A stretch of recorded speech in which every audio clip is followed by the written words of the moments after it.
আমাদের সাথে যুক্ত হচ্ছেন সহকর্মী তারিকুল ইসলাম। তারিকুল ইসলাম, জামাত নেতা রেজাউল করিমের যে নিহত হওয়ার খবর দিয়ে সেখানকার সর্বশেষ পরিস্থিতি জানতে চাই। আইনশৃঙ্খলা বাহিনী কি বলছেন, নেতাকর্মীরা কি বলছেন এবং যারা এই বিষয়ে দায়ী তাদেরকে ধরার ক্ষেত্রে কি ধরনের উদ্যোগ নেওয়া হচ্ছে?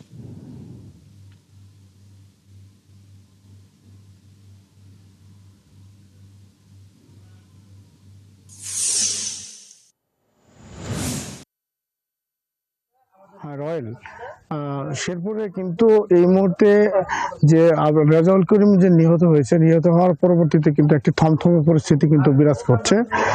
আমি কিন্তু এই মুহূর্তে রয়েছি রেজাউলের যে গ্রামের বাড়ি, সে গ্রামের বাড়িতে। এই মুহূর্তে রেজাউলের আত্মীয় স্বজন কিন্তু তার যে দাফন পরবর্তী সময়ের যে কবর খননের কাজ কিন্তু চলছে।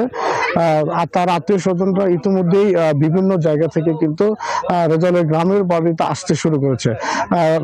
রেজাউলের আত্মীয় স্বজনদের সাথে আমি কথা বলছি, তারা কিন্তু বলছে যে এটা একটা ন্যাক্কারজনক ঘটনা এবং এই ধরনের হত্যাকাণ্ড কিন্তু তারা দ্রুত বিচার দাবি তারা কিন্তু প্রশাসনের কাছে কিন্তু দাবি করছে।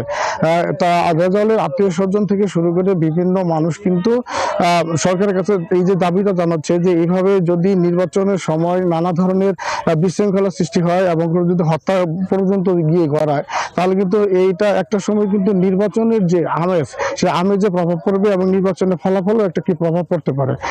প্রশাসনের পক্ষ থেকে কিন্তু এই ব্যাপারটা নিয়ে কিন্তু শক্তিশালী একটা ভূমিকা রাখবে বলে কিন্তু পুলিশ আমাদেরকে জানিয়েছে। গতকাল রাতে আমরা অতিরিক্ত পুলিশ সুপারের সাথে কথা বলেছি এবং আজকে সকালবেলা যে নেগেটিভ ওসি মহোদয়ের সাথে আমরা কথা হয়েছে।